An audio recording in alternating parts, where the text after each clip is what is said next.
ආයුබෝවන් දුවේ පුතේ. අද දවසේ අපි සාකච්ඡා කරන්නේ අපේ ගෲප් එක හරහා මිනු උපකරණ යටතේ ගෝලමානය සම්බන්ධයෙන්. මීට පෙර මම ඕගොල්ලොත් එක්ක සාකච්ඡා කළා මිනුම් ගැනීමේ දෝෂත්, වර්නියර් කැලිපරයත්, මයික්‍රොමීටර් ස්ක්‍රූපවාමානය සම්බන්ධයෙන්. අද දවසේ අපි අවධානය යොමු කරන්නේ ස්ක්‍රූප මූලධර්මයේ පදනම් කරගනිමින් ගොඩනගා ඇති ගෝලමානය සම්බන්ධයෙන්. පුතේ ගෝලමානය කියන උපකරණය නිර්මාණය කරලා තියෙන්නේ මෙන්න මේ පදනමෙන්. ගෝලමානය කියන උපකරණය නිර්මාණය කරලා තියෙන්නේ මෙන්න මේ විදිහට. ඒ තමයි ඔබ දන්නවා මුරිච්චියක් තුලින් ස්ක්‍රූප්පුවක් ගමන් කරද්දී ස්ක්‍රූප්පු හිස එක වටයක් භ්‍රමණය කළොත් මුරිච්චියට සාපේක්ෂව හරියටම ස්ක්‍රූප්පු තුඩ ස්ක්‍රූප්පු අන්තරාලයට සමාන දුරක් ගමන් කරනවා. ඒක තමයි ගෝලමානයේ මූලික සංකල්පය වෙන්නේ. කියන්නේ ස්ක්‍රූප් මූලධර්ම සංකල්පය. ඒ අනුව ඒක පදනම් කරගෙන තමයි අපි මයික්‍රොමීටර් ස්ක්‍රූප්වාමානය නිෂ්පාදනය කළේ. ඒකම පදනම් කරගෙන තමයි අපි ගෝලමානයක් නිර්මාණය කරන්නේ. මේ මොහොත වෙද්දි පුතේ මේ උසස් පෙළ විභාගයට අදාළවත් මේ මිනු උපකරණය වැදගත් වෙන කාලයකට ඇවිල්ලා තියෙන්නේ. මුල්ම වතාවට සහ අන්තිම වතාවට ගෝලමානය සම්බන්ධ ගැටලුවක් උසස් පෙළට අහන්නේ 2011 අවුරුද්දේදී. ඉතින් දැන් වෙද්දී නැවත මේ සම්බන්ධ ගැටලුවක් අහන්න සුසු කාලයක්. ගෝලමානය සම්බන්ධව දැනට අහපු නැති කරුණු ගණනාවක් තියෙනවා. මේ තියෙන්නේ සාමාන්‍ය ස්ක්‍රූප්පුව මුරිච්චිය තුල යන ආකාරය. මේකෙදී මේ ඇටෝම රඳවන්න. හරි. හිස එක වටයක් කරකවද්දී මුරිච්චියට සාපේක්ෂව ස්ක්‍රූප්පු තුඩ ස්ක්‍රූප්පු අන්තරාලයට සමාන දුරක් ගමන් කරනවා. මේකෙදි දරුවනේ මේ ඇටෝම රඳවන්න ආධාරක පාද ලෙස මෙන්න මෙහෙම මුරිච්චියට සවි කරන ලද අපි මුරිච්චියට කියනවා වීල්ල කියලා. වීල්ලට සවි කරන ලද ස්ක්‍රූප්පු ඇන 3ක් යොදාගෙන තියෙනවා.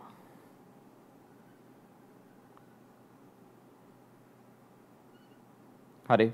මේ ආධාරක පාද දෙකට අමතරව මේක පිටිපස්සේ තව ආධාරක පාදයක් තියෙනවා.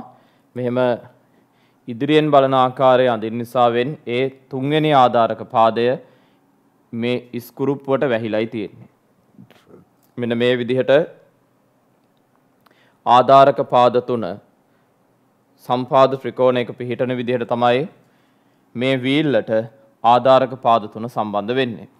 ඒ වගේම මේ හිස මයික්‍රොමීටර් ස්ක්‍රූප්වාමානයේදී වගේම සමාන කොටස් වලට බෙදෙනවා. අන්තරාලය මිලිමීටරේ නම් මෙය සමාන කොටස් 100කට බෙදනවා. එහෙම වුණොත් එක කොටසක් හිසේ කරකවද්දී ස්ක්‍රූප්පු තුඩ 0.01 මිලිමීටර ගමන් කරනවා. අන්තරාලය මිලිමීටර 0.5 නම් හිස කොටස් 50කට බෙදුවාම එක් කොටසක් කරකවද්දී ස්ක්‍රූප්පු තුඩ 0.01ක ප්‍රමාණයක් ගමන් කරනවා. ඒ අනුව ගමන් කරන ප්‍රමාණය සහ වට සංඛ්‍යා මැන ගැනීම සඳහා මෙන්න මේ විදිහට ප්‍රධාන පරිමාණයක් සම්බන්ධ කරලා තියෙනවා. මෙන්න මේ ආකාරයට. මේකට ප්‍රධාන පරිමාණයක් සම්බන්ධ කරලා තියෙනවා මෙන්න මේ විදිහට. අන්තරාලයට ගැලපෙන ආකාරයට තමයි ප්‍රධාන පරිමාණය ලකුණු වෙන්නේ.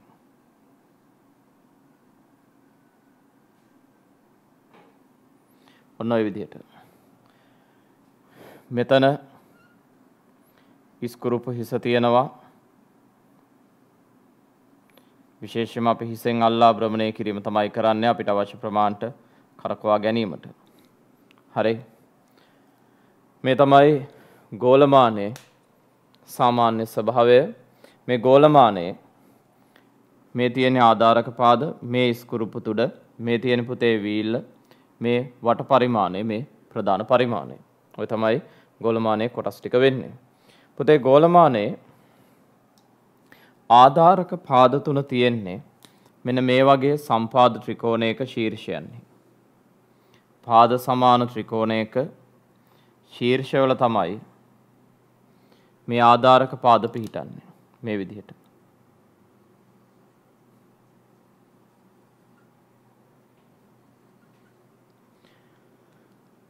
මේ සම්පාද ත්‍රිකෝණයේ කේන්ද්‍රකය කියන්නේ ශීර්ෂයක ඉඳන් සම්මුඛ පාදයේ මධ්‍ය ලක්ෂණ අඳින රේඛාව. හරියටම සම්පාද ත්‍රිකෝණයේ කේන්ද්‍රකයේ ඉස්කුරුප්පු තුඩ පිහිටනවා. මේ තියෙන ආධාරක පාද තුන. මේ තමයි ඉස්කුරුප්පු තුඩේ පිහිටුම. හරි. ඔය තමයි ඉස්කුරුප්පු තුඩේ පිහිටුම. හරි. ඔබට මේ කියපු කරුණු පිළිබඳව පොඩි අවබෝධයක් ගන්න බලන්න පුතේ මේ ගෝලමානයේ සම්බන්ධ ඇනිමේෂන් එකයි ඒකම බලන්න ගෝලමානයේ සම්බන්ධ මම ඒකේ ඇත්ත ස්වභාවය ප්‍රායෝගික ස්වභාවය නිරූපණය කරන මේ පරීක්ෂණ පියවරයි. බලන්න පුතේ මේ තමයි ගෝලමානයේ ස්වභාවය. ඔන්න ඔය විදිහටයි හැදිලා තියෙන්නේ. ආධාරක පාද තුන සම්පාද ත්‍රිකෝණයක ශීර්ෂයන් පිහිටනවා. ඉස්කුරුප්පු හිස අපේ භ්‍රමණය කරද්දී ඉස්කුරුප්පු තුඩ ඊට අනුරූපව ගමන් කරනවා. විශේෂයෙන්ම අන්තරාලය මිලිමීටර වට පරිමාණය කොටස් 100කට බෙදලා කුඩා මිනුම් 0.01ක් වන හෝ අන්තරාලය මිලිමීටර 0.5 නම් වට පරිමාණය කොටස් 50කට බෙදලා කුඩා මිනුම් 0.01ක් වන ආකාරයට ගෝලමානය නිර්මාණය කරගෙන තියෙනවා. නැවත සැරයක් බලන්න.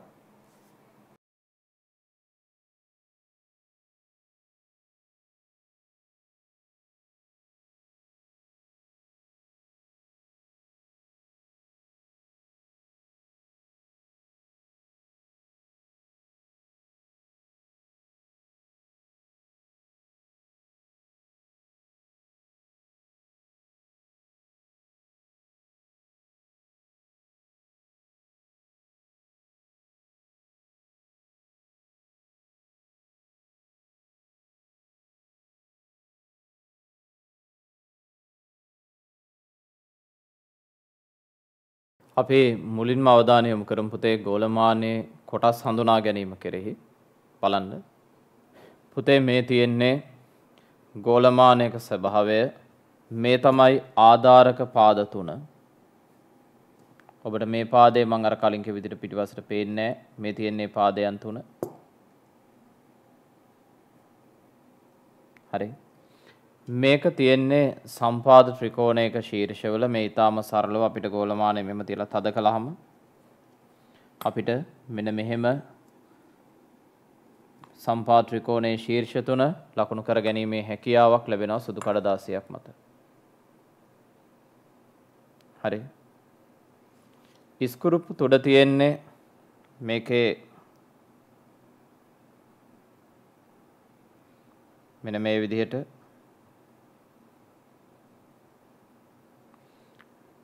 මෙතන කේන්ද්‍රකේ ඔන්නෝම ඒ කියන්නේ මෙන්න මේ විදිහටයි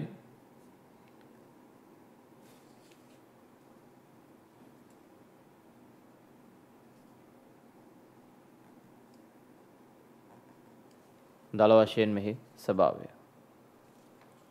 ඒ අනුව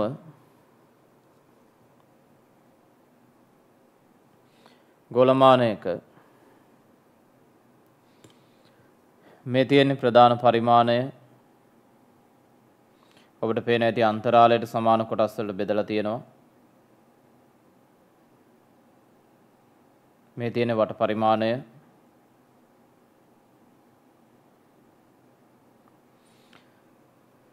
මේ තමයි වීල්ල. ඔය තමයි ගෝලමානයේ සාමාන්‍ය ස්වභාවය. බලන්න පුතේ. මේකෙදී මේ ආධාරක පාද තුන සම්පාද ත්‍රිකෝණයක පිහිටද්දී මේ ආධාරක පාද දෙක අතර දුර සිම්පල් a කියලා ගත්තොත් මේ තියෙන්නේ ආධාරක පාදයක සිට ස්කුරුප්පු තුඩ දක්වා පවතින දුර මම ඒක x කියලා ගන්නවා. එතකොට මේ පාදයට A ශීර්ෂයේ ඉඳලා AB පාදයට අඳින ලම්බකය සම්පාද ත්‍රිකෝණයක පාදයේ සමච්ඡේද කරන හින්දා මේ පාදය A බෙදීම දෙකට සමානයි. ඒ අනුව මේකෙදි මේ කෝණය අංශක 30යි. අපි cos 30 ලියුවොත් බද්ධ පාදය බෙදීම කරණය. cos 30 කියන්නේ මූල 3 බෙදීම 2යි.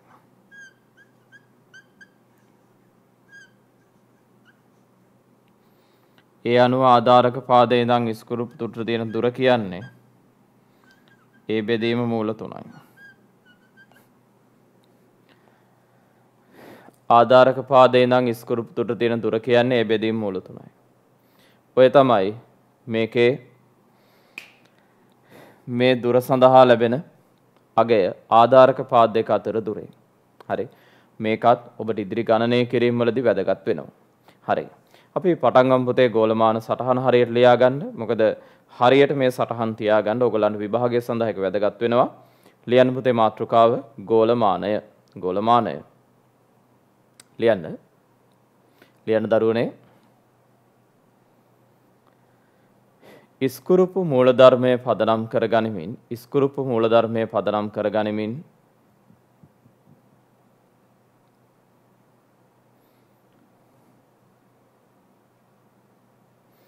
ගෝලමානය නිර්මාණය කර ඇති අතර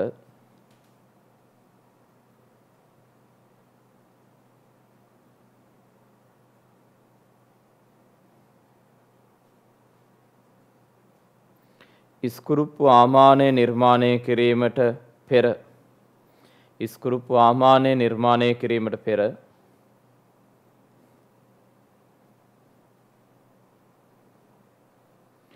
මුල්ම අවධියේ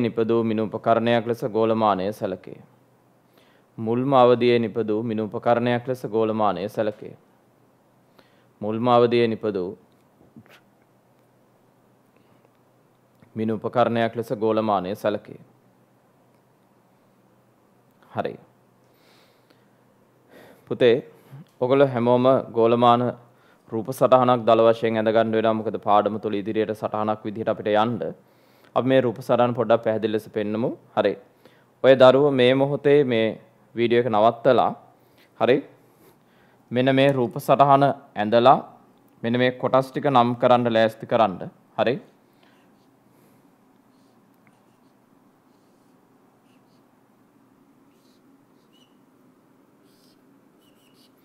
හරි. මෙන්න මේ කොටස් ටික නම් කරන්න ලෑස්ති කරන්න. වීඩියෝ එක මොහොතකට නවත්තලා මේ රූප සටහන අඳින්න.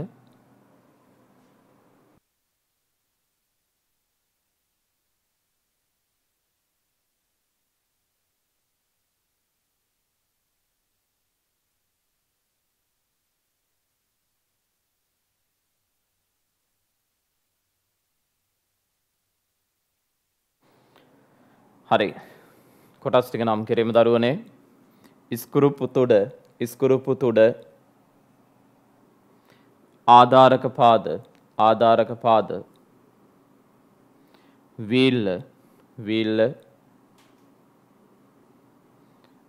වට පරිමාණය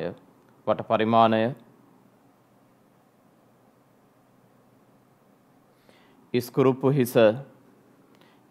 හිස ප්‍රධාන පරිමාණය. හරි. ලියන්න.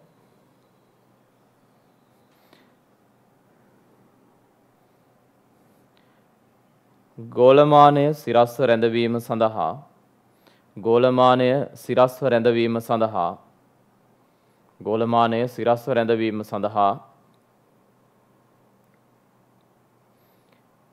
ආධාරක පාද යොදා ගන්නා අතර මෙම ආධාරක පාදයන්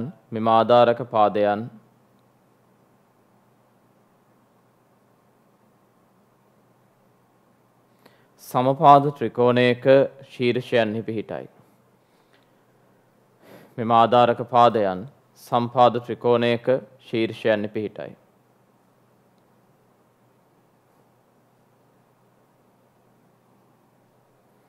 සම්පාද ත්‍රිකෝණයක ශීර්ෂයන්හි පිහිටයි.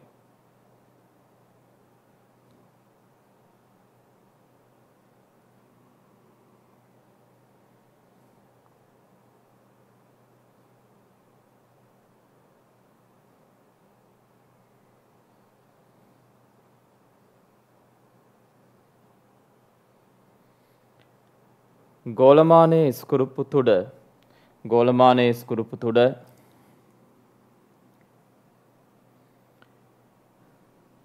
මෙම සම්පාද ත්‍රිකෝණයේ කේන්ද්‍රකයෙහි පිහිටයි. ගෝලමානයේ ස්කුරුප්පු තුඩ මෙම සම්පාද ත්‍රිකෝණයේ කේන්ද්‍රකයෙහි පිහිටයි. මෙම සම්පාද ත්‍රිකෝණයේ කේන්ද්‍රකයෙහි පිහිටයි.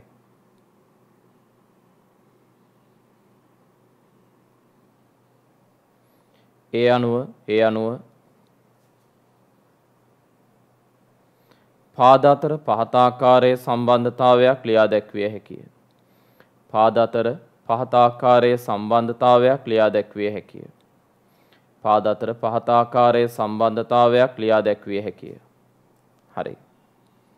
මේ රූප සටහන ඇඳලා මේක ලියාගන්න. හරි. මේක ඇඳලා මේක ලියාගන්න. හරි. ඒකට වීඩියෝ එක නවත්තන්න ඕනේ නැහැ. ඔකට අවශ්‍ය වෙලාව ඔයගොල්ලන්ට මේ වෙලාවේ ලැබෙනවා. ඉක්මනට ලියාගන්න.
හරි පුතේ. දැන් ලියන්න.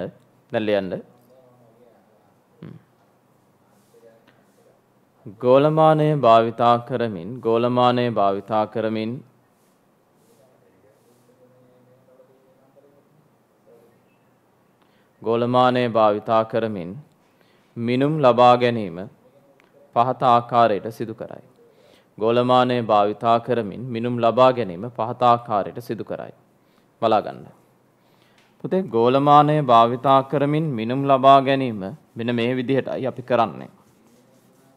හරි. හොඳට බලා ගන්න. ඒ තමයි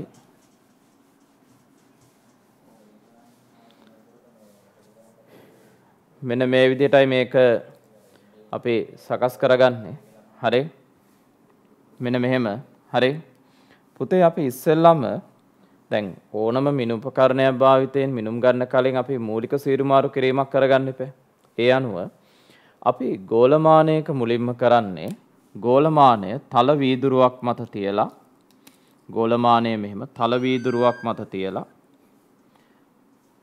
ආධාරක පාද තියෙන තලයට ඉස්කුරුප්පු තුඩ රැගෙනීම. ආධාරක පාද තියෙන තලයට ඉස්කුරුප්පු තුඩ රැගෙන එනවා. හරි. මේ ක්‍රියාවලිය අපි කොහොමද තහවුරු කරගන්නේ? කොහොමද අපි ආධාරක පාද තියෙන තලයට ඉස්කුරුප්පු තුඩක් රැගෙන ඒම පැමිණීම නිවැරදිව තහවුරු කරගන්නේ? මේ නිවැරදිව තහවුරු කරගන්න පුතේ සාමාන්‍යයෙන් අපි තල වීදුරුවක් ගන්න ඒ සඳහායි.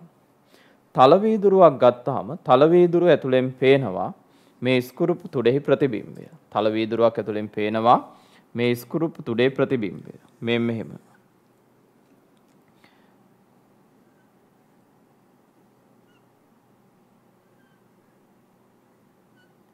මෙන්න මේ විදිහට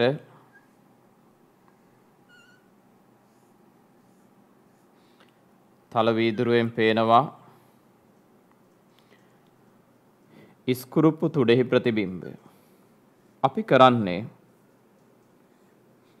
මේ ඉස්කුරුප්පු තුඩයි ප්‍රතිබිම්බ තුඩයි එකිනෙකට ස්පර්ශ වන ආකාරයට ඉස්කුරුප්පු තුඩයි ප්‍රතිබිම්බ තුඩයි එකිනෙකට ස්පර්ශ වන ආකාරයට මේ ඉස්කුරුප්පු තුඩ පල්ලෙහාට ගේනවා. ගෙනල්ලා ඉස්කුරුප්පු තුඩ තල වීදුරුව හා ස්පර්ශ කරනවා. හරි. ඒ අනුව තල වීදුරුවෙන් පෙනෙන ඉස්කුරුප්පු තුඩේ ප්‍රතිබිම්බය සමග ඉස්කුරුප්පු තුඩ ස්පර්ශ වන ආකාරයට සකස් කර ගැනීමෙන් ඔබට පුළුවන් ආධාරක පාද තියෙන තලයට ඉස්කුරුප්පු තුඩ රැගෙනීම සිද්ධ කරන්න. පුතේ සාමාන්‍යයෙන් ගෝලමානයක ආධාරක පාද තියෙන තලයට ඉස්කුරුප්පු තුඩ රැගෙන ආවහම ප්‍රධාන පරිමාණයේ බිඳුවත් එක්ක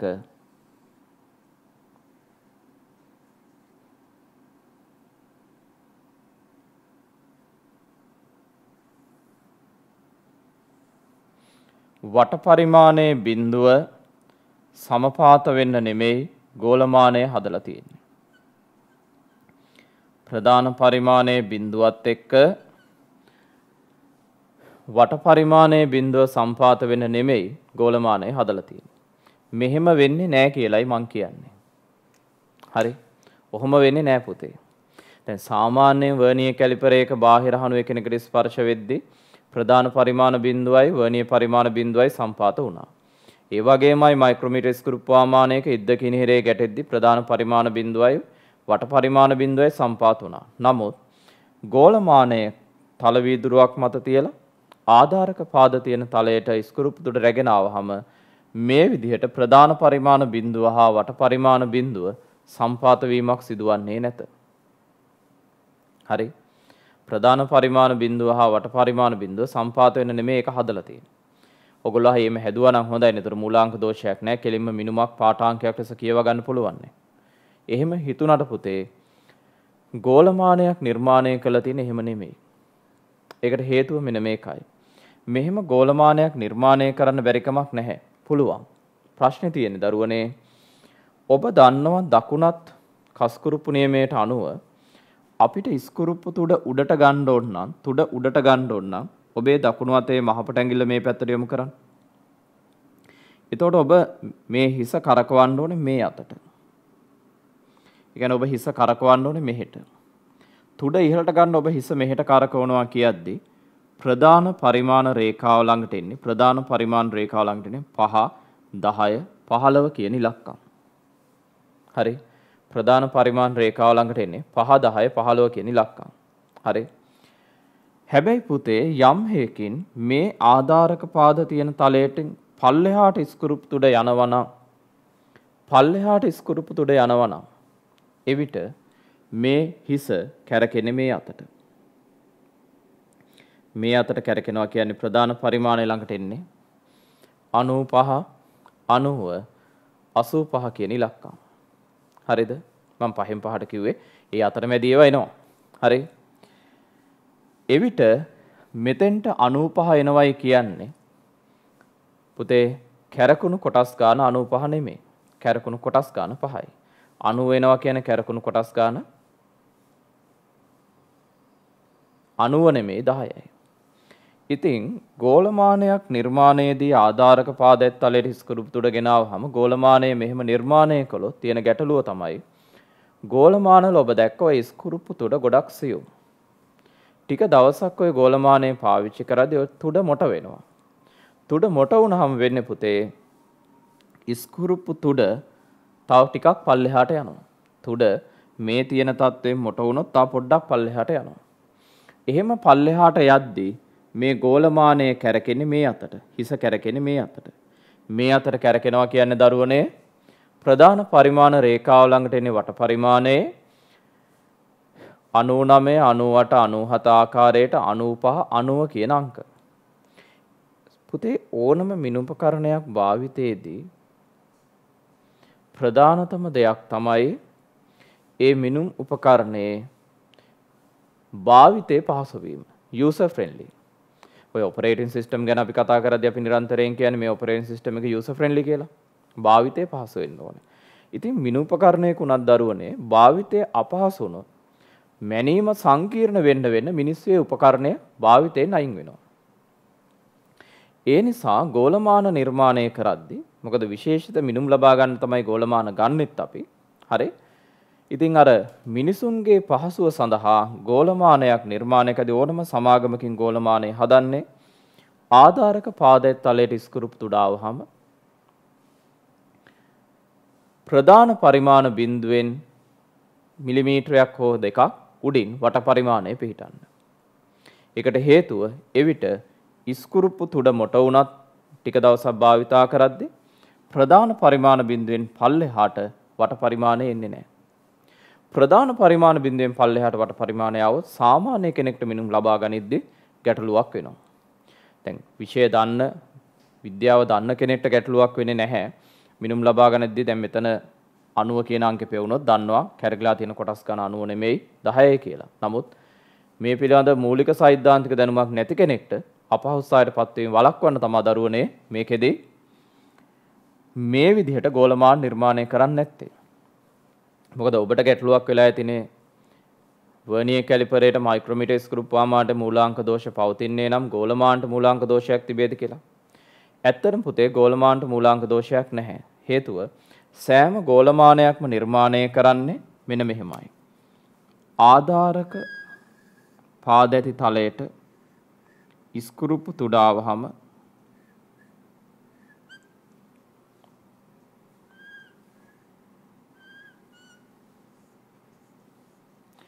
ප්‍රධාන පරිමාණයේ බිඳුවට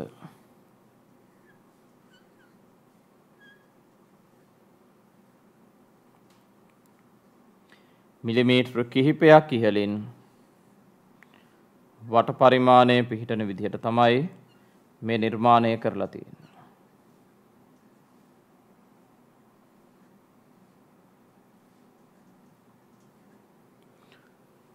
ඔන්නෝම.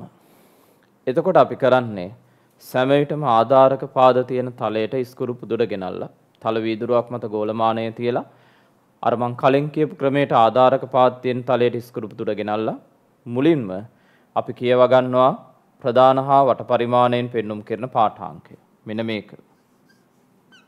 මම නිකම් මේ කියන්නේ ප්‍රධාන පරිමාණයෙන් මිලිමීටරයයි ප්‍රධාන පරිමාණය හා සම්පාතන වට පරිමාණ අංකය 25යි කුඩා මිනුම් 0.01කින් වැඩි කරන්න 1.25 මිලිමීටර.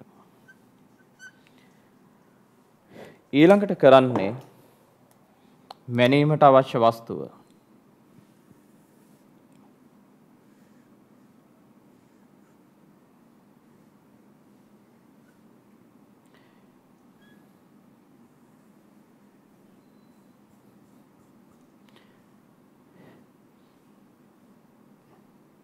පහලින් තියන්න පුළුවන් විදිහට ස්ක්‍රූප් තුඩ ඉහළට ඔසවලා මැනීමට අවශ්‍ය වස්තුව ස්ක්‍රූප් තුඩ පහලින් තියලා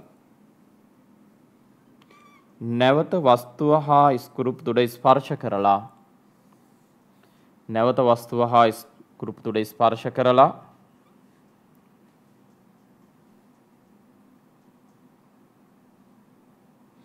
නැවත පාඨාංකය මැන ගන්නවා මෙහෙම. නැවත වස්තුව හා ස්ක්‍රූප් තුඩ ස්පර්ශ කරලා පාඨාංකය ගන්නවා. මේ විට පාඨාංකය 1 2 3 4 ප්‍රධාන පරිමාණයෙන් ප්‍රධාන පරිමාණය හා සම්පාතන වට පරිමාණාංකය 65 4.65 මිලිමීටර. ඔන්නෝම පාඨාංකය කියව ගන්නවා. හරි. ඒ අනුව මේ වස්තුවේ උස සරලව මෙන්න මේ විදිහට මැන ගන්න පුළුවන්. මේක x2යි මේක x1යි. හරි. මෙන්න මෙහෙම මැන ගන්න පුළුවන්. ඔය තමයි ගෝලමානයකින් සරලව පාඨාංක ලබා ගන්න විදිහ. ආරම්භක හා අවසන් පාඨාංක අතර වෙනසින් තමයි මේ ලබා ගන්නෙ. හරි. ආරම්භක හා අවසන් පාඨාංක අතර වෙනසින් තමයි මේ උස මැන ගැනීම සිද්ධ කරන්නේ. හරි. ආරම්භක හා අවසන් පාඨාංක වෙනසින් තමයි මේ උස මැන ගැනීම සිද්ධ කරන්නේ. හරි. ලියන්න. සටහන ලියන්න. අන්තරාලය මිලිමීටරයක් වන ගෝලමානයක අන්තරාලය මිලිමීටරයක් වන ගෝලමානයක වට පරිමාණය අන්තරාලය මිලිමීටරයක් වන ගෝලමානයක වට පරිමාණය කොටස් 100කට බෙදා දක්වන අතර කොටස් 100කට බෙදා දක්වන අතර කොටස් 100කට බෙදා දක්වන අතර අන්තරාලය මිලිමීටර 0.5ක් වන අන්තරාලය මිලිමීටර 0.5ක් වන ගෝලමානයක වට පරිමාණය කොටස් 50කට බෙදා දක්වයි. වට පරිමාණය කොටස් 50කට බෙදා දක්වයි.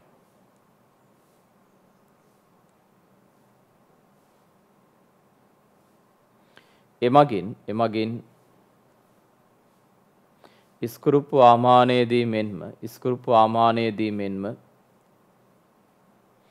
කුඩා මිනුම 0.01ක් වන ආකාරයට කුඩා මිනුම 0.01 මිලිමීටර වන ආකාරයට කුඩා මිනුම 0.01 මිලිමීටර වන ආකාරයට ගෝලමානය නිර්මාණය කර ඇත. කුඩා මිනුම 0.01 මිලිමීටර වන ආකාරයට ගෝලමානය නිර්මාණය කර ඇත.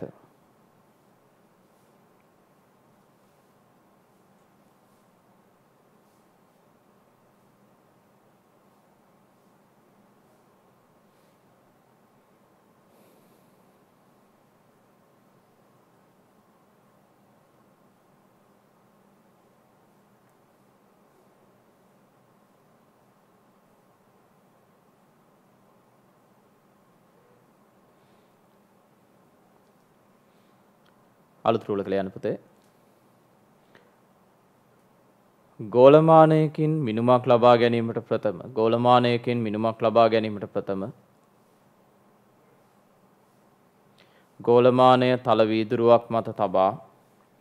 ගෝලමානය තල වීදුරුවක් මත තබා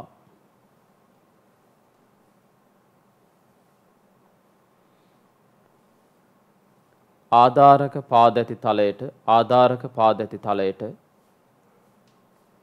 ඉස්කුරුප්පු තුඩ රැගෙන ආ යුතුය. ආධාරක පාදැති තලයට ඉස්කුරුප්පු තුඩ රැගෙන ආ යුතුය. ආධාරක පාදැති තලයට ඉස්කුරුප්පු තුඩ රැගෙන ආ යුතුය.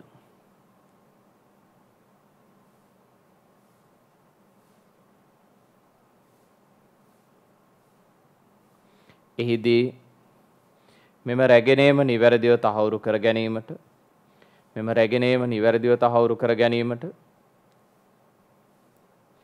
තල වීදුරුව තුලින් පෙනෙන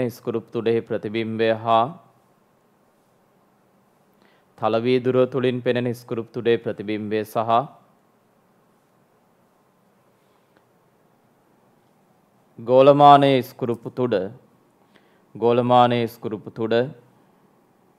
ගෝලමානයේ ඉස්කුරුප්පු තුඩ එකිනෙකට ස්පර්ශ වන අවස්ථාව ලබා ගනී. ගෝලමානයේ ඉස්කුරුප්පු තුඩ එකිනෙකට ස්පර්ශ වන අවස්ථාව ලබා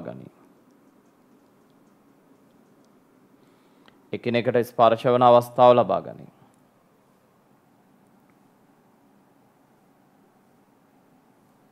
හරි. දැන් ඕගොල්ලෝ මෙන්න මේ රූප සටහන ඇඳලා මේක ඇඳලා එහා පැත්තෙන් මේක අඳින්න. ඒ කියන්නේ මේක ඇඳලා එහා පැත්තෙන් මෙන්න මේ රූපය අඳින්න. මේ ටික විතරයි ඈ. අපි මේ ටික විතරක් පෙන්නමු. මේක එකට අඳින්න. එහා පැත්තෙන් මේක අඳින්න. මේ ආරම්භක අවස්ථාව තල වීදුරුව තුලින් පෙනෙන මේ දෙවන අවස්ථාව. හරි. ඔන්න ඔය විදිහට තල වීදුරුවක් මත තියලයි පරීක්ෂණය අපි ආරම්භ කරන්නේ. තල වීදුරුව තුලින් පෙනෙන ඉස්කුරුප්පු තුඩේ ප්‍රතිබිම්බය හා ඉස්කුරුප්පු තුඩ ස්පර්ශ වන ආකාරයට. හරි. මේ අවස්ථා දෙක අඳින් මේක ඇඳලා මේක අඳින්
පොඩ්ඩක් අහගන්න පුතේ.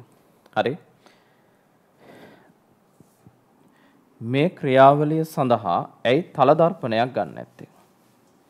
මේ ක්‍රියාවලියට ඇයි අපි තල දර්පණයක් ගන්න නැත්තේ? පුතේ මේ ක්‍රියාවලියට අපි තල දර්පණයක් ගන්න නැත්තේ මෙන්න මේ හින්දායි. යම් හේකින් ඔබ මේ ක්‍රියාවලිය සඳහා තල දර්පණයක් භාවිතා කරන්න උත්සාහ කළොත් මෙන්න මෙහෙම දෙයක් වෙනවා. සාමාන්‍ය වීදුරු කුට්ටියක් කිව්වහම සාමාන්‍ය වීදුරු කුට්ටියක දරුවෝ හරි මේ විදිහට ස්ක්‍රූප් තුඩ තිබ්බහම මේ විදිහට මට මෙතන ඇත්තටම පොඩක් ලොකුට රූප සටහන අඳින්න වෙනවා. හරි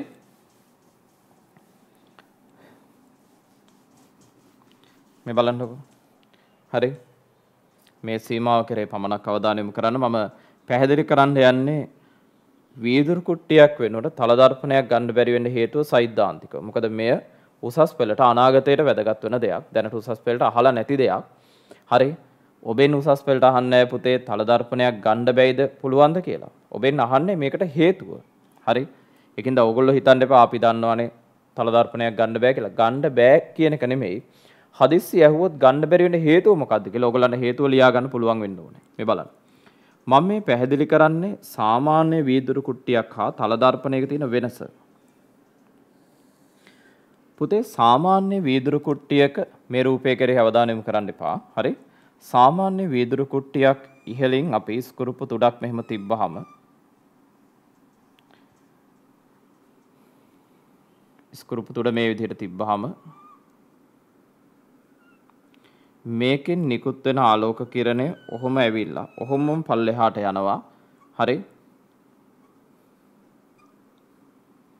මෙතන පල්ලෙහාමක් හරි මේසයක් මත වීදුරු කුට්ටිය තිබ්බොත් ඒ මත ගිහිල්ලා වදිනවා එච්චරයි. මෙන්න මේ විදිහට යන කිරණයක් මෙතනින් 20%ක් විතර පාර්ශ්වික පරාවර්තනයකට ලක් වෙලා ඔහොම යනවා. මේකෙන් තමයි දරුවෝ ඔබට ඔය පේන ප්‍රතිබිම්බය හැදෙන්නේ. හරිද?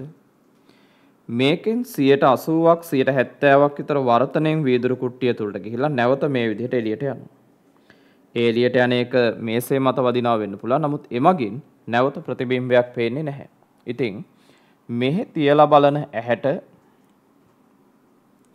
මෙන්න මේ ස්ක්‍රූප් තුඩේ පාර්ශ්වික පරාවර්තනයෙන් ඇති වෙන ප්‍රතිබිම්බයක් මෙතන පේනවා.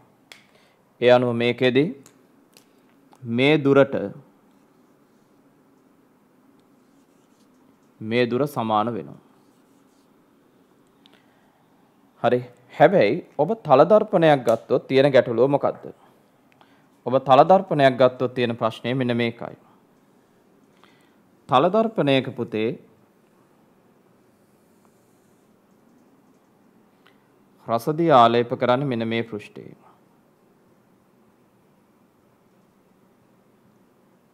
හරි. තල දර්පණයක රසදිය ආලේප කරන්නේ ওই පෘෂ්ඨයේ. ඒ අනුව ස්ක්‍රූප් තුඩ මේ විදිහට තියෙන වේලාවකදී මේකෙන් නිකුත් වෙන ආලෝක කිරණ ගිහිල්ලා පතුලේ වැදිලා ආපහු පරාවර්තනය වෙනවා. මේ විදිහට එන කිරණ වලින් කලින් වගේම මේ පෘෂ්ඨයෙන් පාර්ශ්වික පරාවර්තනයකට ලක් වෙනවා මෙහෙම කොටසක්. ඒ නිසා මෙන්න මෙතන ප්‍රතිබිම්බයක් හට ගන්නවා. මේ රූප පොඩ්ඩක් විශාල කරන්න. බහුතරයක් කිරණ වර්තනයෙන් මෙහෙම ඇතුළට ගිහිල්ලා මෙතන රසදිය පෘෂ්ඨයේ වැදිලා පරාවර්තනය වෙලා මේ මෙහෙම නිර්ගත වෙනවා. ඒ අනුව එමගින් ඇති වෙනවා මෙන්න මේ වගේ තැනක වඩා දීප්ත ප්‍රතිබිම්බයක්. හරි. මෙන්න මෙතන. එතකොට මේ ප්‍රතිබිම්බය අපි I2ද මේක I1ද කියලා නම් කළොත් මෙහි ඉඳලා බලන ඇහැට පුතේ වඩා සංවේදී මෙන්න මේ I2 ප්‍රතිබිම්බය. I1 නෙමෙයි. හරි. ඔබ සාමාන්‍යයෙන් උදේට ඔබේ මුහුණ කන්නඩියෙන් බලද්දී ඔබට පේන්නේ I2 I1 නෙමෙයි. හරි. කිසිම දවසක පුතේ මේ දුරට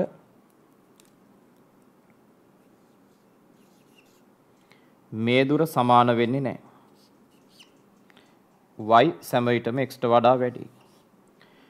දැන් කිසිම අවස්ථාවක තල දර්පණයක් මත ගෝලමානයේ තියලා තල දර්පණය තුලින් පෙනෙන ප්‍රතිබිම්බය හිත උඩ සමග ඉස්කුරුප්පු තුඩ ස්පර්ශ කරන්න බෑ. හරි? තල දර්පණය තුලින් පෙනෙන ප්‍රතිබිම්බය තුඩ සමග ඉස්කුරුප්පු තුඩ ස්පර්ශ කරන්න බෑ. හරි? ලියන්න සටහනට මෙහෙම ලියන්න. මෙහිදී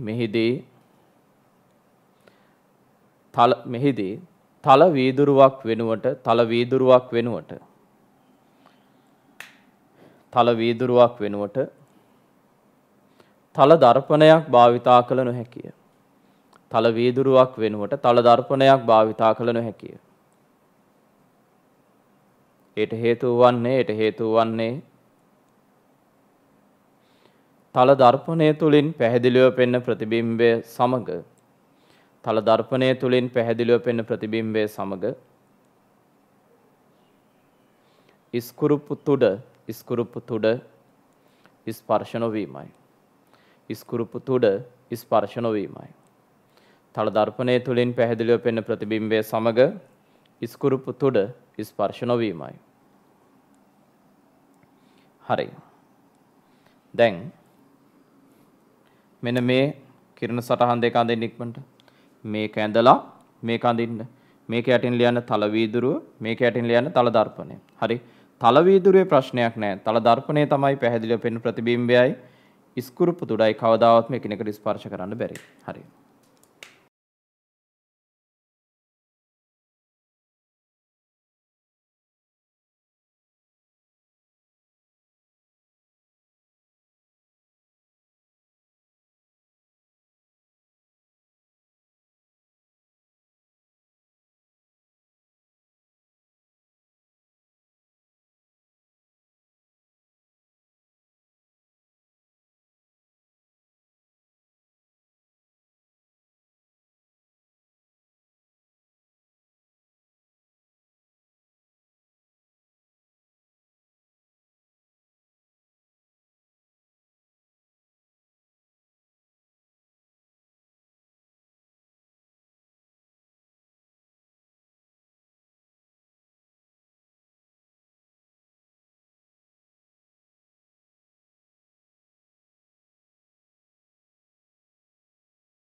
හරි පුතේ.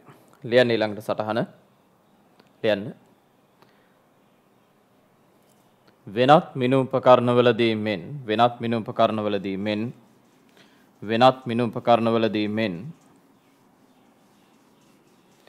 ආධාරක පාද ඇති තලයට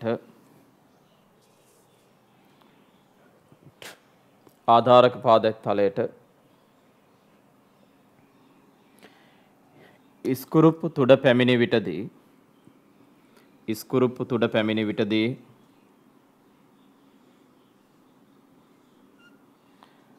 ප්‍රධාන පරිමාණ බිඳුව සමග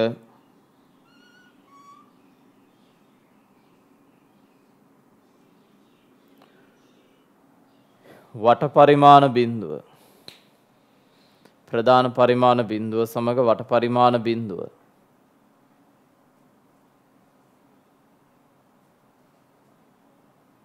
සමපාත වන ආකාරයට ගෝලමානය නිර්මාණය කරන්නේ නැත. ගෝලමානය නිර්මාණය කරන්නේ නැත. ඊට හේතුව වන්නේ එසේ නිර්මාණය කළහොත් ඊට හේතුව වන්නේ එසේ නිර්මාණය කළහොත්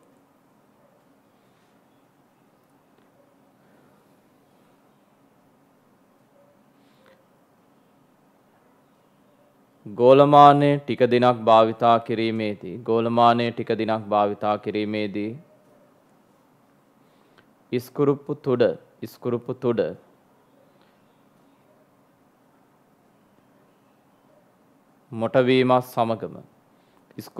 මොටවීමත් සමගම ප්‍රධාන පරිමාණ බිඳුවෙන් පහළට වට පරිමාණ බිඳුව පැමිණීමයි. ඉස්කුරුප්පු තුඩ මොටවීමත් සමගම ප්‍රධාන පරිමාණ බිඳුවෙන් පහළට වට පරිමාණ බිඳුව පැමිණීමයි. ප්‍රධාන පරිමාණ බිඳුවෙන් පහළට වට පරිමාණ බිඳුව පැමිණීමයි.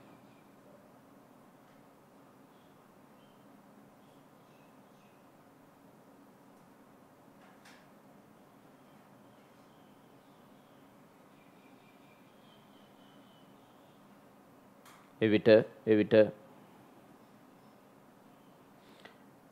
පාඨාංක කියවීමේ අපහසුතාවයක් ඇතිවේ.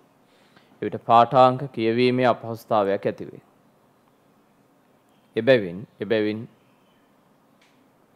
සියලු ගෝලමානයන් නිර්මාණය කරනු ලබන්නේ ආධාරක පාද ඇති තලයට ඉස්කුරුප්පු තුඩ පැමිණි විට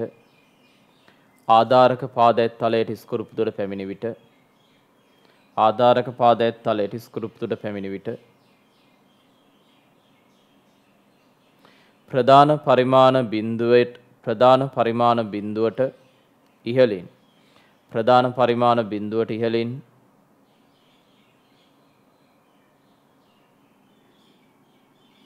වට පරිමාණය පිහිටන පරිදිය. ප්‍රධාන පරිමාණ බිඳුවට ඉහළින් වට පරිමාණය පිහිටන පරිදිය.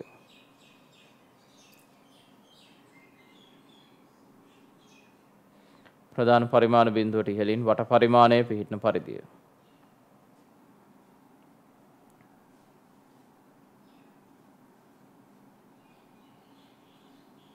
හරි.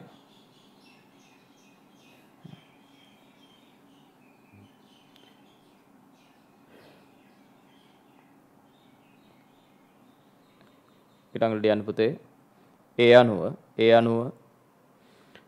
ගෝලමානය භාවිතා කරමින් මිනුම් ලබා ගැනීමේදී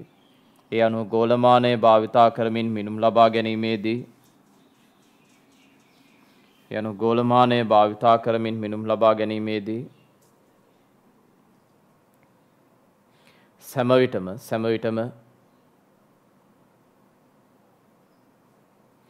පාඨාංක දෙකක අන්තරයක් ලෙස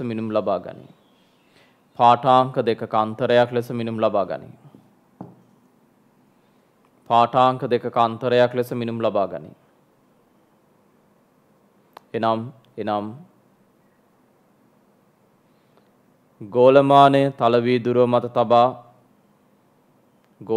තලවීදුරුව මත තබා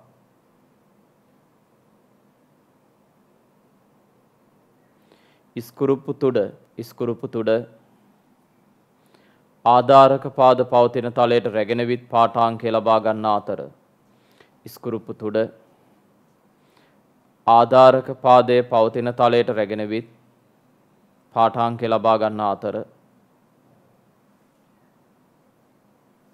ඉන්පසු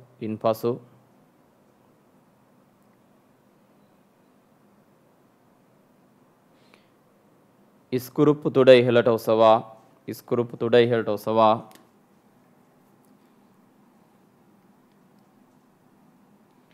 මැනීමට අවශ්‍ය වස්තුව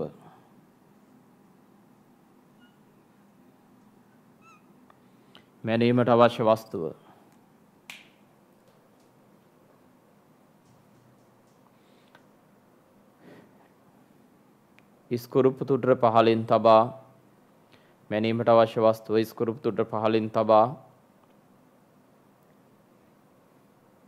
නැවත ස්කෘප් තුඩ වස්තුවේ ස්පර්ශ කර නැවත ස්කෘප් තුඩ වස්තුවේ ස්පර්ශ කර පාඨාංකය ගනු ලබයි. නැවත ස්කෘප් තුඩ වස්තුවේ ස්පර්ශ කර පාඨාංකය ගනු ලබයි. නැවත ස්කෘප් තුඩ වස්තුවේ ස්පර්ශ කර පාඨාංකය ගනු ලබයි.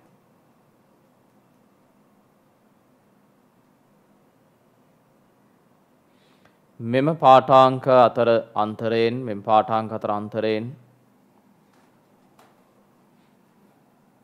වස්තුවේ ඝනකම මැන ගනු ලබයි. වස්තුවේ ඝනකම මැන ගනු ලබයි. මෙම පාඨාංක අතර අන්තරයෙන් වස්තුවේ ඝනකම මැන ගනු ලබයි. හරි. දැන් මෙන්න මේ අවස්ථා දෙක ඇඳලා මෙන්න මේ විදිහට පාඨාංකත් පෙන්වන්න බලන්න. මේකට අවශ්‍ය වෙලාව මේ වීඩියෝ එකෙන් මම දෙනවා. මේ අවස්ථා දෙක ඇඳලා. හරි. මේ පාඨාංකය ගන්න විදිය උදාහරණ පෙන්වන්න බලන්න.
පුතේ අපි ඊළඟට බලමු යම් හේකින් ගෝලමානයක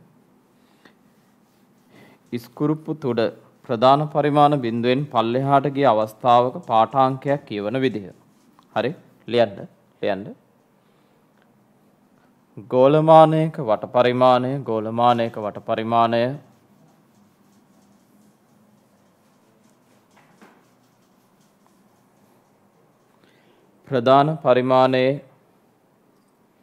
ප්‍රධාන පරිමාණයේ ශුන්‍යයෙන් පහළට ගමන් කළ විටදී පාඨාංකයක් කියවා ගන්න ආකාරය. ප්‍රධාන පරිමාණයේ ශුන්‍යයෙන් පහළට ගමන් කළ විටදී පාඨාංකයක් කියවා ගන්න ආකාරය.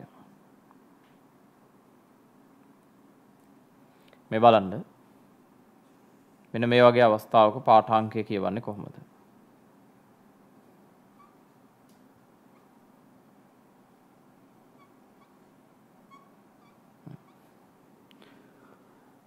පුතේ ඔය වගේ වෙලාවක පාඨාංකය කියවන්නේ මෙහෙමයි. මොකද ඔබ කුහරයක ගැඹුර වගේම ඉන්න හදනවා නම් ගෝලමානයේ භාවිතයෙන් ආධාරක පාත්‍යයෙන් තලයට පල්ලෙහාට ආධාරක පාත්‍යයෙන් තලයෙන් පල්ලෙහාට ස්ක්‍රිප්ට් උඩ යනවා. එවිට පාඨාංකය ගන්න ප්‍රධාන පරිමාණ අගයට එකතු කරන්න ප්‍රධාන පරිමාණය හා සම්පාතන වට පරිමාණ අංකය අරගෙන වට පරිමාණ කොටස් ගානෙන් මතක ඇතුවක අඩු කරන්න. අඩු කරලා කුඩා මිනුවෙන් වැඩි කරන්න. ඒ අනුව අපිට පුළුවන්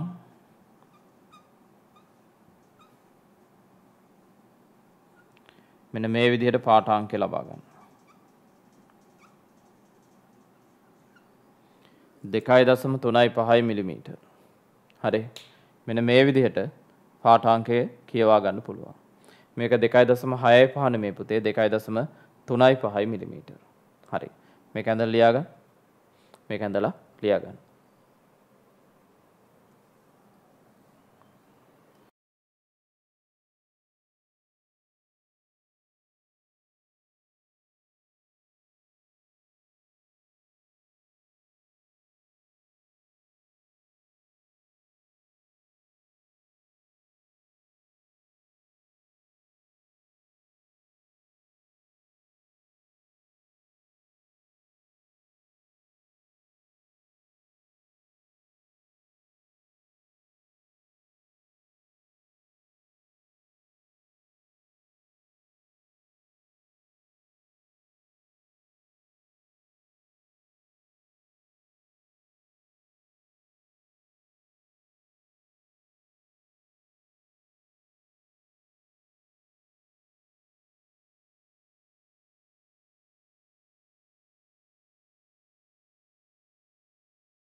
පුතේ ඔය ගෝලමාන ටික කාලයක් පාවිච්චි කරද්දී එන ප්‍රධාන ගැටලුවක් තමයි වීල්ල ගෙවී යාම. වීල්ල ගෙවී යාමත් එක්ක ගෝලමානයේ වට පරිමාණය ප්‍රධාන පරිමාණයට මදක් ආනත වෙනවා.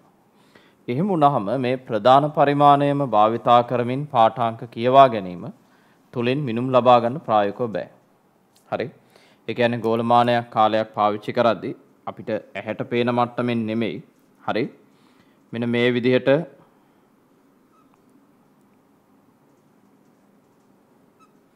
ඔය ඉස්කුරුප්පුව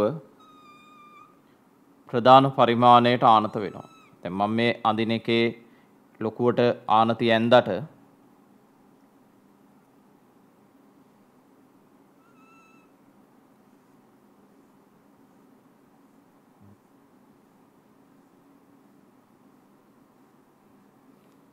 මෙන්න මේ විදිහට ඇහැට පේන්නේ නැති මට්ටමින් වීල්ල ගෙවී යාමත් එක්කයි මේක සිද්ධ වෙන්නේ.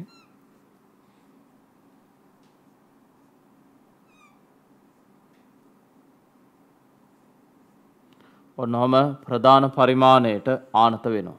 මෙහෙම ලොකුවට ඇඳට මේ මට්ටමට පේන්නේ නැහැ. හරි. මෙහෙම ආනත වීමක් සිද්ධ වෙනවා.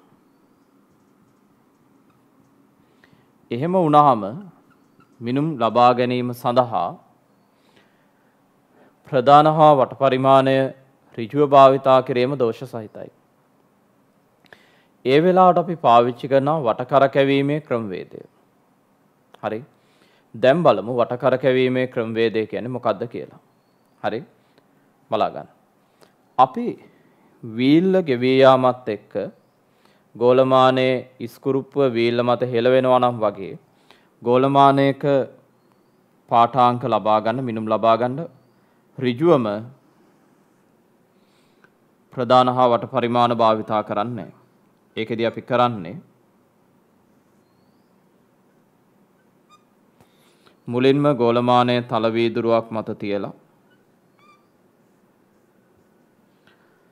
ආධාරක පාද තියෙන තලයට ඉස්කුරුප්පු උඩ ගෙනල්ලා ඉස්කුරුප්පු හිස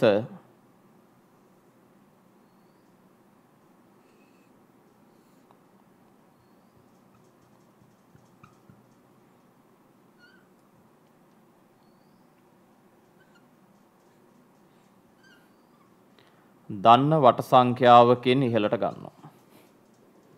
හිස දන්න වට සංඛ්‍යාවකින් ඉහළට ගන්නවා. ඊට පස්සේ මැනීමට අවශ්‍ය කරන වස්තුව තුඩට පහළින් තියලා මැනීමට අවශ්‍ය කරන වස්තුව තුඩර පහලින් තියලා නැවත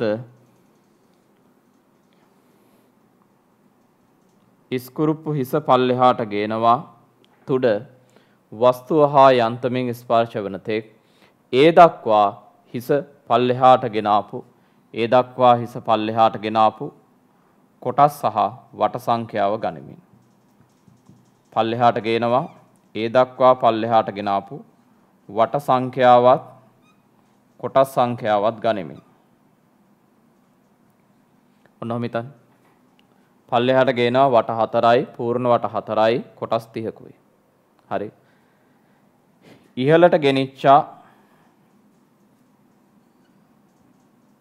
වට 10ක් පල්ලෙහාට ගෙනාවා වට 4යි කොටස් 30කුයි ඒ අනුව එක වටයක් කියන්නේ පුතේ අන්තරාලයක් මිලිමීටරයයි ඒ අනුව මෙතන වෙනස වට 10න් වට 4ක් අඩු වුණාම වට 6යි ඒකෙන් කොටස් 30ක් අඩුනොත් වට 5යි කොටස් 70යි එක වටයක් මිලිමීටර 1යි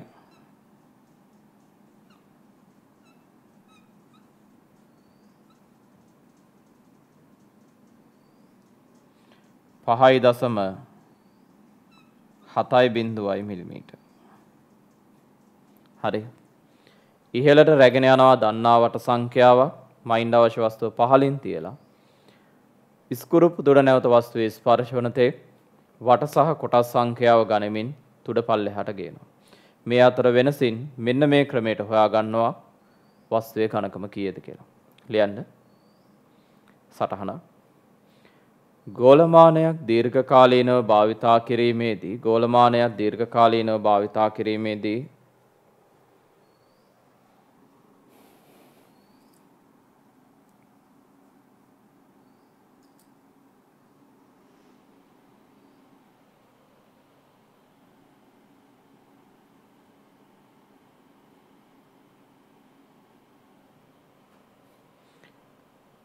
වීල්ල ගෙවී යාම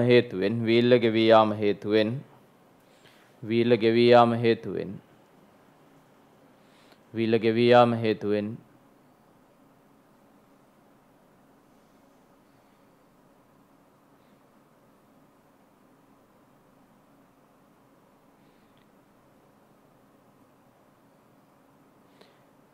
වට පරිමාණය ප්‍රධාන පරිමාණයට ආනත වේ.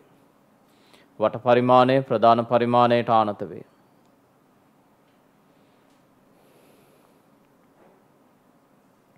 වට පරිමාණය ප්‍රධාන පරිමාණයට ආනත වේ.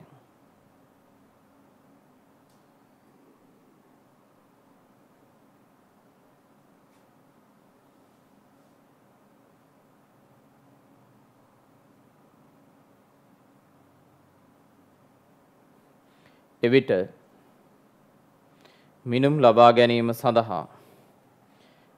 ලබා ගැනීම සඳහා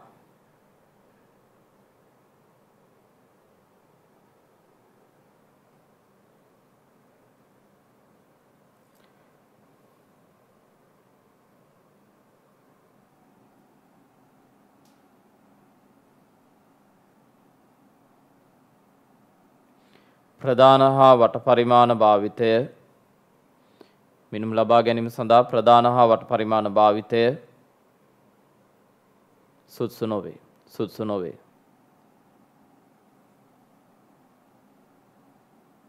මේ රූප සටහන අඳින්න. මෙන්න මේක අඳින්න. මේ රූප සටහන අඳින්න පුතේ.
ලියන පුතේ අනුමාත්‍රිකාව වට කරකැවීමේ ක්‍රමවේදය. ලියන අනුමාත්‍රිකාව වට කරකැවීමේ ක්‍රමවේදය. ලියන්න වට කරකැවීමේ ක්‍රමවේදය.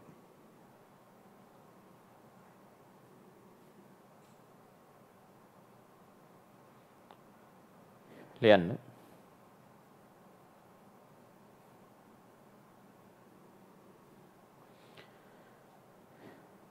ගෝලමානය තල වීදුරුවක් මත තබා ගෝලමානය තල වීදුරුවක් මත තබා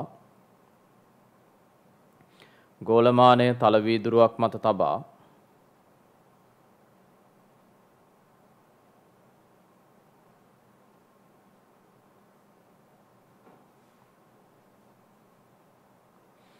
ඉස්කුරුප්පු තුඩ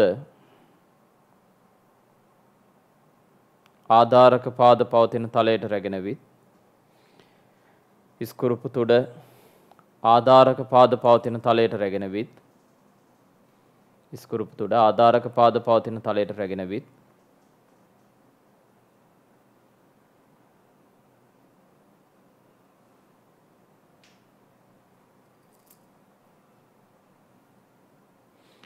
ඉස්කුරුප්පු හිස දන්නා වට සංඛ්‍යාවකින් ඉහළට රැගෙන යන අතර ඉස්කුරුප්පු හිස දන්නා වට සංඛ්‍යාවකින් ඉහළට රැගෙන යන අතර ඉන්පසු මැනීමට අවශ්‍ය වස්තුව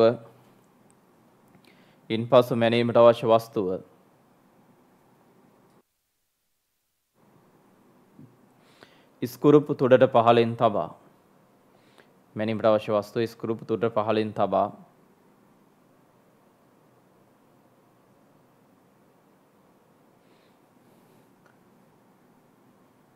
ඉස්කුරුප්පු තුඩ වස්තුවේ ස්පර්ශ වන ආකාරයට ඉස්කුරුප්පු තුඩ වස්තුවේ ස්පර්ශ වන ආකාරයට ඉස්කුරුප්පු තුඩ වස්තුවේ ස්පර්ශ වන ආකාරයට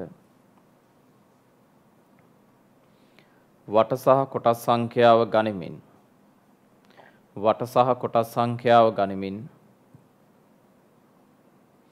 වට සහ කොටස් සංඛ්‍යාව ගනිමින් ඉස්කුරුප්පු තුඩ පහළට රැගෙනේ. වට සහ කොටස් සංඛ්‍යාව ගනිමින් ඉස්කුරුප්පු තුඩ පහළට රැගෙනේ. වට සහ කොටස් සංඛ්‍යාව ගනිමින් ඉස්කුරුප්පු තුඩ පහළට රැගෙනේ.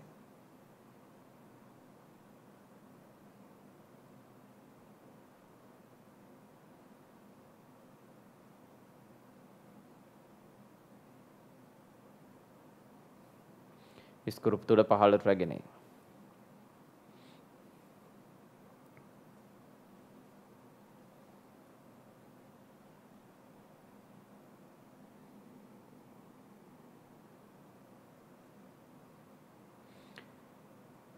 ඉහළට රැගෙන ගිය වට සංඛ්‍යාවත්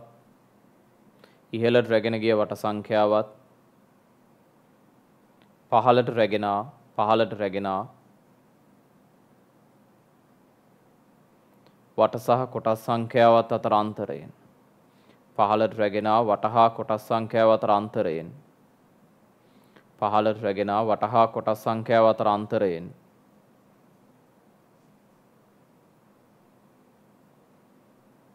වට හා කොටස් සංඛ්‍යාව අතර අන්තරයෙන්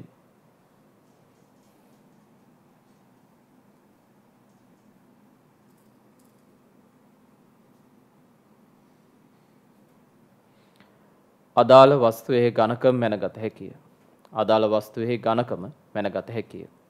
හරි. මේ අවස්ථා දෙක අඳින්.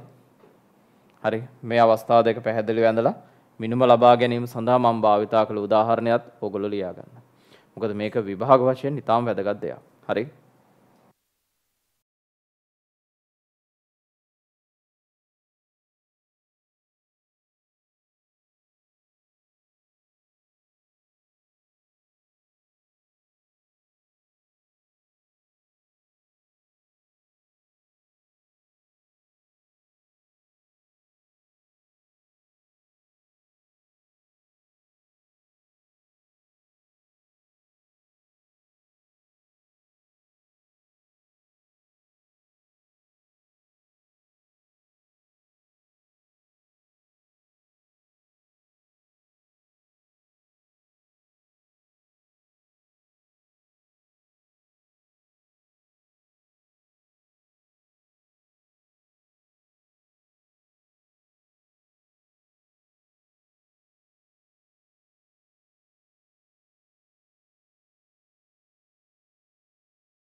පුතේ දැන් අපි අවධානය යොමු කරමු ගෝලමානයට ගෝලමානය කියන්නේ ඇයි?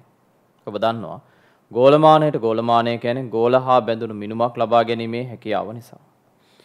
මොකද්ද ගෝල හා බැඳුණු මිනුම අපි ලබා ගන්න? පුතේ අපි එදිනෙදා භාවිතා කරන වක්‍ර පෘෂ්ඨ කියලා අපි කතා කරන මේ වගේ පෘෂ්ඨයන් ගත්තොත් මේ වක්‍ර පෘෂ්ඨ අපිට දකින්න පුළුවන් ගෝලයක කොටසක් ලෙස. අපි එදිනෙදා භාවිතා කරන වක්‍ර පෘෂ්ඨ අපිට දකින්න පුළුවන් ගෝලයක කොටසක් විදිහට. එහි ගෝලයේ අරයට තමයි අපි කියන්නේ වක්‍රතාරය කියලා. ගෝලයේ අරයට තමයි අපි කියන්නේ වක්‍රතාරය කියලා. ඒ අනුව අපි ගෝලමානය භාවිතා කරන විද්‍යාගාරයේ වක්‍ර පෘෂ්ඨවල වක්‍රතාරය සෙවීම සඳහා. අපි ගෝලමානය භාවිතා කරන විද්‍යාගාරයේ වක්‍ර පෘෂ්ඨවල වක්‍රතාරය සෙවීමට. කොහොමද විද්‍යාගාරයේ වක්‍ර පෘෂ්ඨවල වක්‍රතාරය ගෝලමානයෙන් හොයන්නේ? අපි කරන්නේ මේ වක්‍ර පෘෂ්ඨය තල වීදුරුවක් මත තියලා ඒ මත ගෝලමානය ස්ථාපිත කරනවා. ඒ මත ගෝලමානය ස්ථාපිත කරනවා. ඒ මත ගෝලමානය ස්ථාපිත කළාම ගෝලමානය පිහිටන්නේ මෙන්න මෙහෙමයි.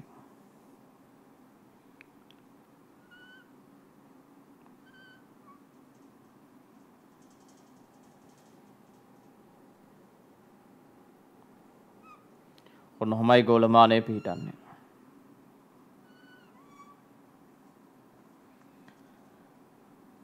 වක්‍රතාරය කියන්නේ මෙන්න මේකට.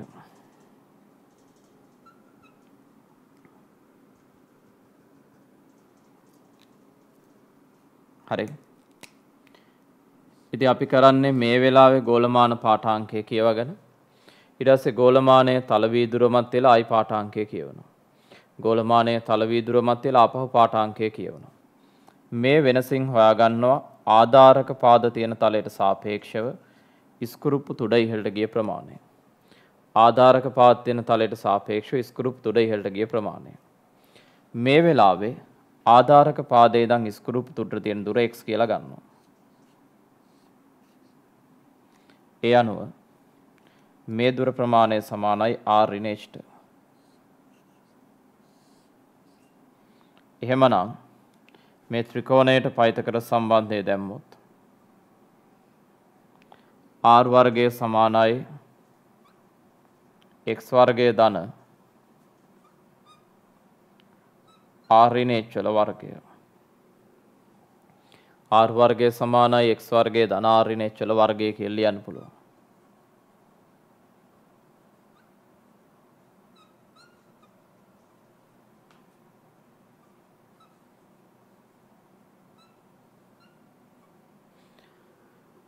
ඔන්න ඔහම මේ සම්බන්ධය සුළු කළ හැකියි.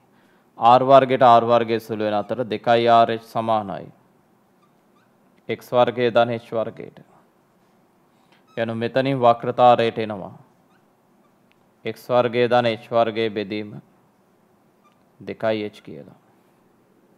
හරි. ඔන්න ඔහම ප්‍රකාශයක් ගන්න පුළුවන්. හරි. හැබැයි අපි දන්නවා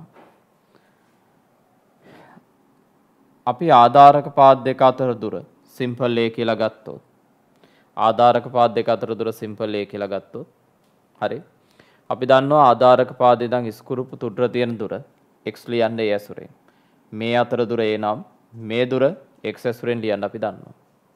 හරි. x සමානයි a බෙදීම මූල 3යි. නැතුව a බෙදීම 2යි නෙමෙයි. එකපාරට එහෙම හිතෙන්න ඇති. මේ අතර දුර a නම් මේ දුර ඒ බෙදීම 2යි කියලා. පුතේ මේක ත්‍රිමාන සංසිද්ධිය. ඔබ දිමානව දකිත් තමයි ඔබට හිතෙන්නේ මේ අතර දුර ඒ නම් මේ දුර x කියන්නේ ඒ බෙදීම 2යි කියලා. නැහැ. මේකේ ආධාරක පාදවල ශීර්ෂයන් වල තමයි ආධාරක පාද තියෙන්නේ සම්පාද ත්‍රිකෝණයේ පාදවල ශීර්ෂවල.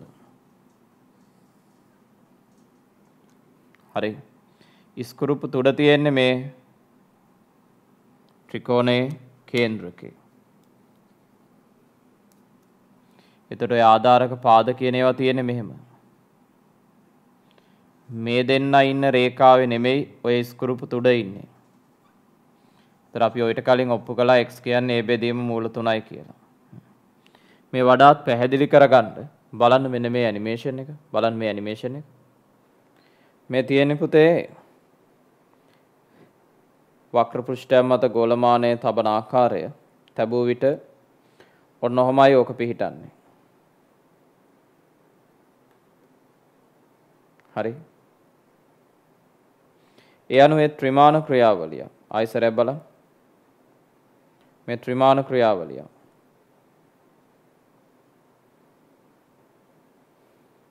ඒ අනුව ආධාරක පාද දෙක අතර දුර a නම් ආධාරක පාදයන් ස්කෘප් දුර x නම් අපි බෝඩ් එකේ රූපය අඳිද්දී එකම රේඛාවක මේ සියල්ල දැක්කට එකම රේඛාවක නෙමෙයි තුඩයි ආධාරක පාද දෙකයි තියෙන්නේ. ඔන්න ඔය පෙන්වන විදිහට. ඒ අනුව අපිට පුළුවන් ආදේශ කරන්න මේ සඳහා මෙහෙම අපිට ආදේශයක් දාන්න පුළුවන්. r කියන්නේ x වර්ගයේ බෙදීම 2h ධන h වර්ගයේ බෙදීම 2h. r කියන්නේ x වෙනුවට දානවා a බෙදීම මූල 3යි.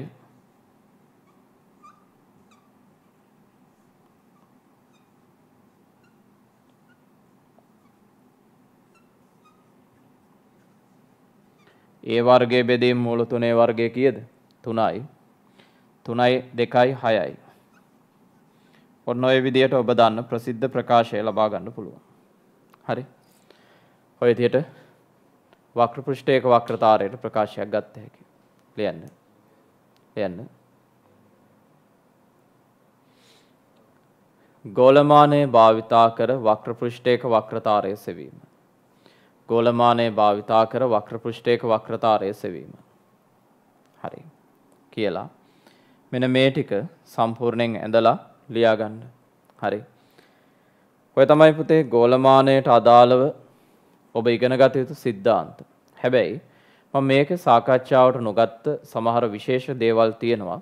හරි කතා කළ යුතු. ඒවා මම හෙට දවසේ ඔයගොල්ලන්ට ලබා දෙන ව්‍යුහගත රචනා ප්‍රශ්න සමග ගෝලමානයට අදාළ විශේෂ කරුණු සාකච්ඡාවක් කරනවා. මේකත් එක්ක සම්බන්ධ වුණා වගේම ඒකත් එක්ක සම්බන්ධ වෙන්න හෙට දවසේ වැටි කරන අපි ටයිම් ටේබල් ඔයගලන්ට කලින් දීලා තියෙනවා. හරි. ඒ අනුව අද දවසට අදාළව මම කතා කරන්න මේ සීමාව මෙතනින් පස්සේ බලා ගන්න ගෝලමාන පරීක්ෂණ සිද්ධ කරන ආකාරය පිළිබඳව මම පොඩි වීඩියෝ එකක් පෙන්නනවා. හරි. හරි. මේක සම්පූර්ණයෙන් ලියා ගන්න. ලියාගත්තට පස්සේ බලා ගන්න ප්‍රැක්ටිකල් කරන විදිහ. ඉතින් දරුවනේ අදට මම උතනින් වැඩ ටික අවසන් කරනවා. හෙට දවසේ මම ලබා දෙන ව්‍යුහගත රචනා ප්‍රශ්න වලට පිළිතුරු ලියලා සූදානම් වෙන්න හවස විශේෂ සාකච්ඡාව සඳහා හදාගන්න.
දැන් බලන්න පුතේ ගෝලමාන පරීක්ෂණ පිළිබඳව පළවෙනි කාරණාව තමයි ඕනෑම පරීක්ෂණයකට ප්‍රථම අපි ගෝලමානය තල වීදුරුවක් මත තියලා ඉස්කුරුප්පු තුඩ ආධාරක පාදයට තලයට රැගෙන ආ යුතුයි.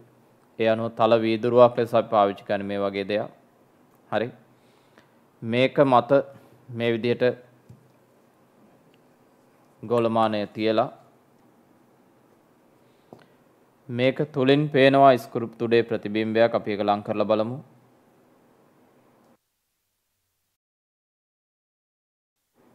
මෙන්න මෙහෙම ගෝලමානය ආධාරක පාද තියෙන තලයේ මත තල වීදුරුව මත තියලා ඉස්කුරුප්පු තුඩ ක්‍රමයෙන් පල්ලෙහාට ගේන මේ අතර කරකවමින් මේක තුලින් පෙනෙන ප්‍රතිබිම්බය සමග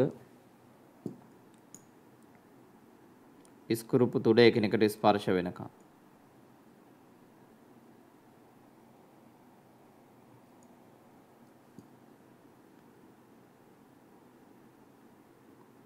ඔන්නෝම ස්පර්ශන මොහොතේ භ්‍රමණය නතර කරන්න. හරි. සමහර විට ඔබට 100% නිවැරදිව පේන්නේ නැතුව ඇති කැමරාව හරහා බලද්දී. හරි. මේකේ මේ අවස්ථාවේ ප්‍රධාන හා වට පරිමාණය අපි පරීක්ෂා කළොත් මෙන්න මේ වගේ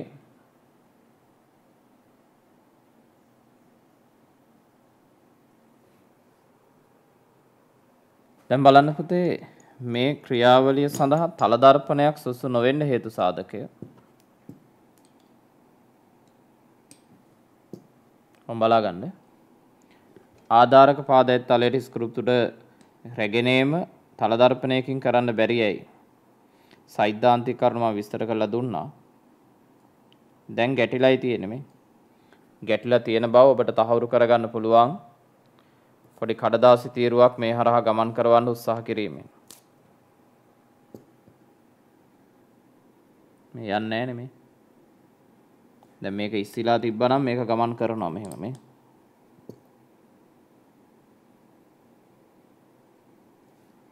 දැන් ගැටිලා තියෙන්නේ මේ.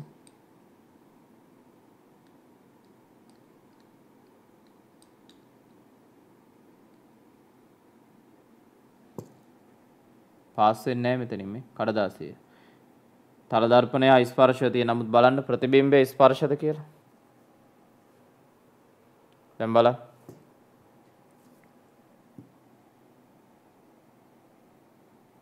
පේනවද ස්පර්ශ නැහැ කියලා?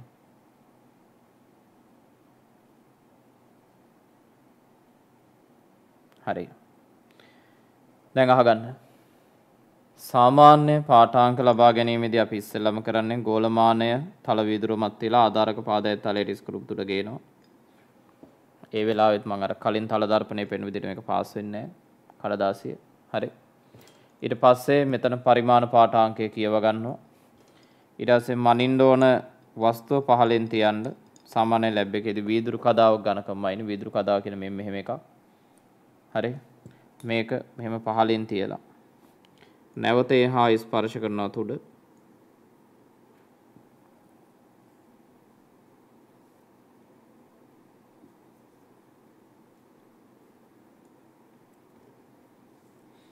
ඔගොල්ලෝ අයයි මේ කඩදාසි ක්‍රමයක් පාවිච්චි කරන්නේ මේ කඩදාසිය මේ හරහා පාස් වෙනවද නැද්ද කියලා චෙක් කරන්න කියලා. ඒකට හේතුව දරුවෝ ප්‍රායෝගිකව දැන් වීදුරු කදාවකදී නම් අපිට අඩුම තරමින් වීදුරු කදාවෙන් පේන ප්‍රතිබිම්බය හා ස්පර්ශය හොයලා ස්පර්ශයෙන් ගත්තා. නමුත් මේක වීදුරු කදාවක් නොවන පරාවර්තී නොවන පෘෂ්ඨයක් නම් ඔබට මේ ක්‍රමවේදයෙන් පාවිච්චි කරන්න වෙනවා. තුඩ හරියටම වස්තුවේ ගැටලාද කියලා බලන්න. අද වෙනකම් විභාගයට මම ඔය කියන කාරණාව අහලා නැහැ. තුඩ හරියටම පරාවර්තනයේ නොවන පෘෂ්ඨයක ගැටලාද කියලා බලන්න වෙන්නේ. තුඩයි පෘෂ්ඨයයි අතර තුනී කඩදාසි තීරුවක් ගමන් කරවීමට උත්සාහ කිරීමෙන් මේ විදිහට ගමන් කරවන්න උත්සාහ කරනවා. හරි. මේ වෙලාවේ පාඨාංක අරන් ඒ පාඨාංක අතර වෙනසින් පුළුවන් ඝනකම මැනගන්න. ඊළඟට වක්‍ර පෘෂ්ඨ කියන්නේ මෙන්න මේ වගේ ඒවා. වීදුරු කදාවක් මේ තියෙන්නේ. හරි. විද්‍යාගාරයේ ඔබ මේ වගේ දෙයක් භාවිතා කරනවා නම් ගෝලමානය කියලා මේක උඩ තිබ්බට මෙහෙම හිටින්නේ නැහැ. හරි. තුඩ ස්පර්ශ වෙන හින්දා තුඩ ඉහළට ඔසවලා මේ විදිහට තියලා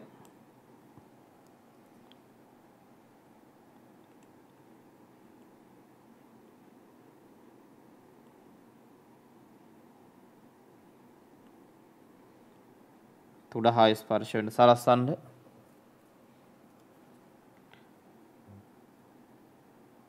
හරි. ඊට පස්සේ මේ පිහිටුම් පාඨාංකයත් නැවත තල වීදුරුවක් මත තියලා පාඨාංකයත් ලබා ගන්න.